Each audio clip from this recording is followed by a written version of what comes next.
Good morning, everybody. It's me again, that one guy. So we are now officially working on the you get over here, working on the Sentra Spec V.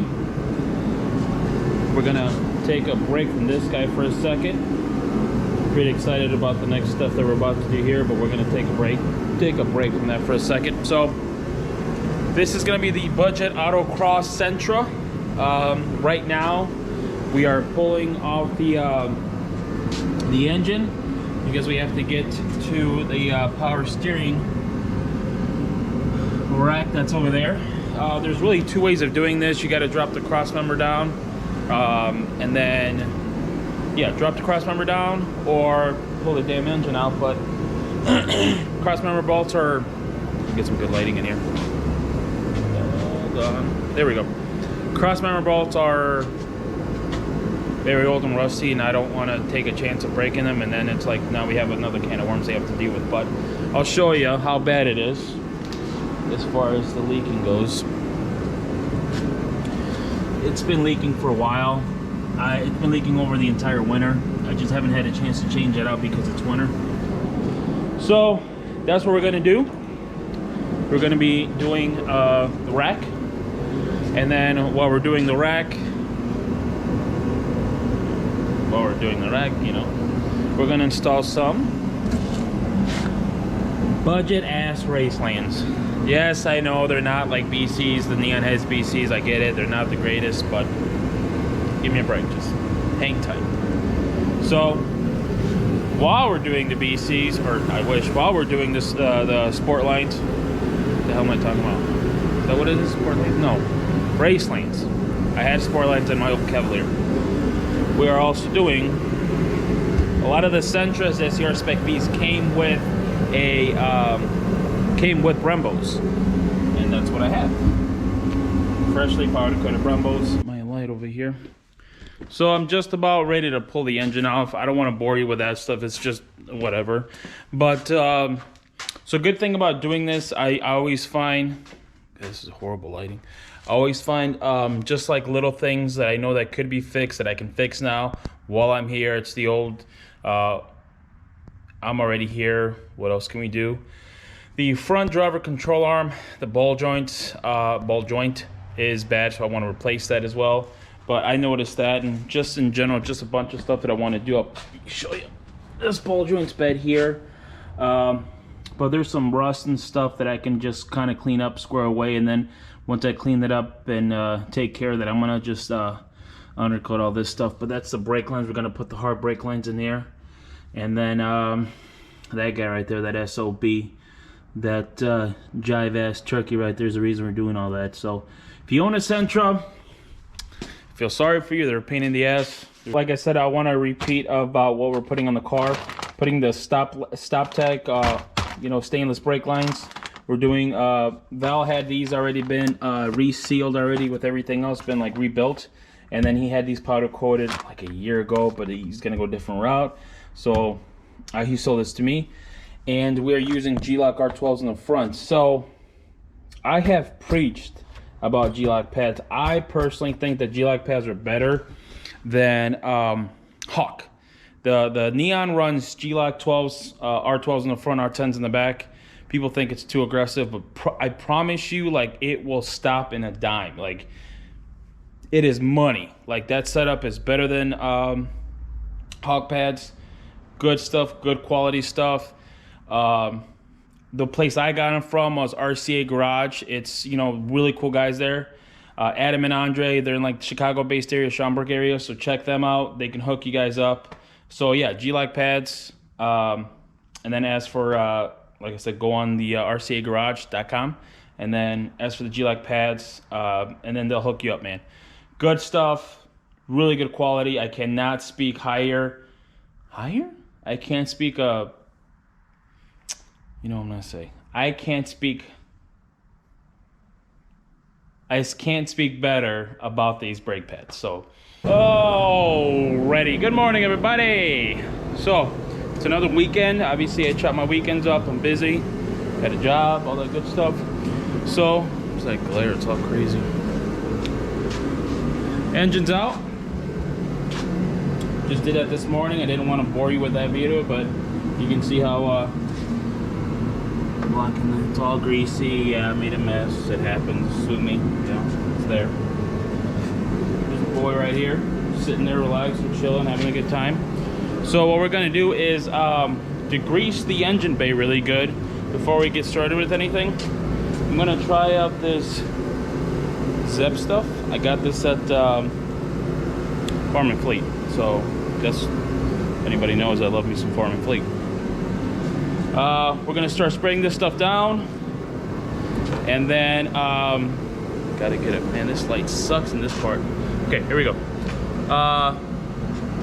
We're gonna start degreasing the engine as best I can, cleaning it off, wash all the water out of it, or wash all the grease out of there, and then we'll start taking apart the steering rack and go from there. So small little update, nothing too fancy, nothing too big, but I wanted you guys to know what's going on, what we're doing. Again, when I put this engine is actually a JDM engine, the first one that I bought through a rod. So this engine is a JDM engine. I did the timing chain, timing belt, water pump, or timing chain, timing components, oil pump, a bunch of stuff to put it in. And the power steering at the time wasn't leaking. Obviously, I regret that now, because it's like, I would have just done it already while it was there. We wouldn't be doing this again. We could be doing the cool stuff like installing the Brembos, but that's besides the point. We're here now. I might as well just do the shit while it's here and be done with it. But I'm gonna degrease everything, get things rolling that way. So hang tight, enjoy yourselves. Also, one more thing. The power steering pump is the original one. There's a rebuild kit, welded it to his Sentra. And it's like a gasket, everything else. I think Rock Auto sells it for like 10 bucks. I'm gonna do it while it's right here. Once again, getting back to the old, while we're here, let's get it done. Let's make sure this thing runs good, 100%, no problems. And then you're probably gonna ask yourself, why in God's green earth would you put all this into a 200,000 mile Sentra? Because I want to. And because I want it to be a reliable, daily, little fun autocross car.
Alright guys, it is off. Now do you see how much of a pain in the ass it is to take it off from leaving the engine in and dropping the cross member down? It is very possible, just a massive pain in the ass. This is the other line.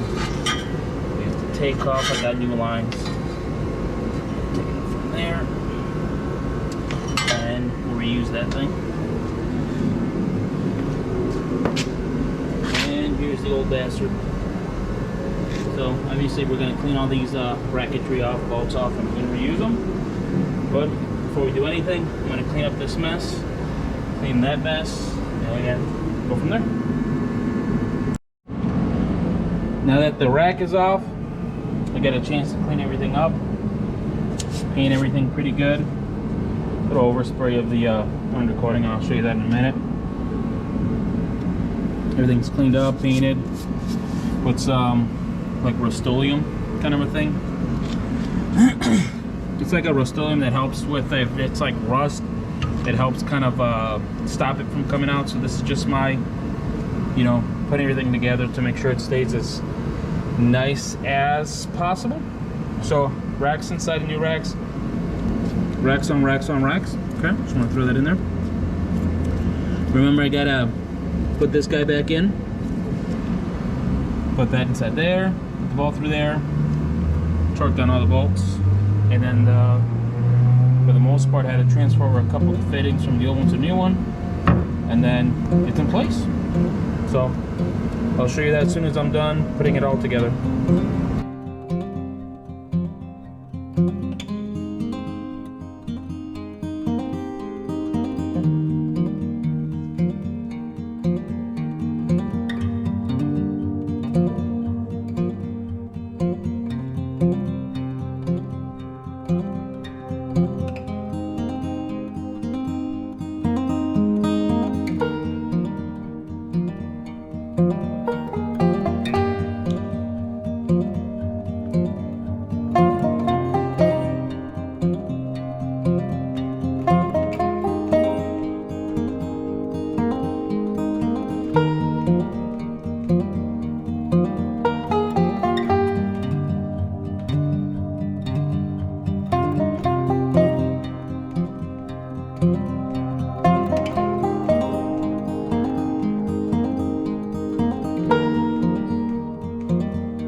Alright guys, the other thing we talked about is rebuilding the power steering pump that's right here.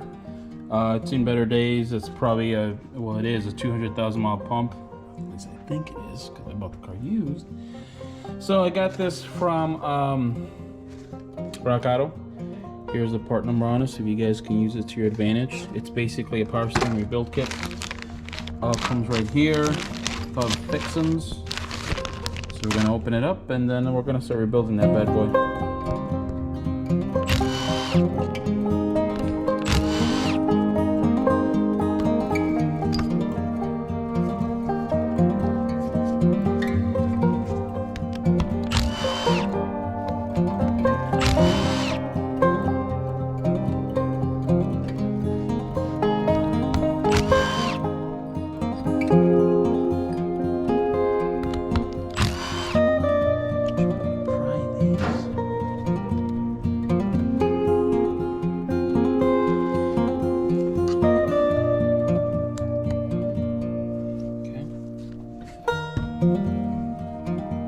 Okay.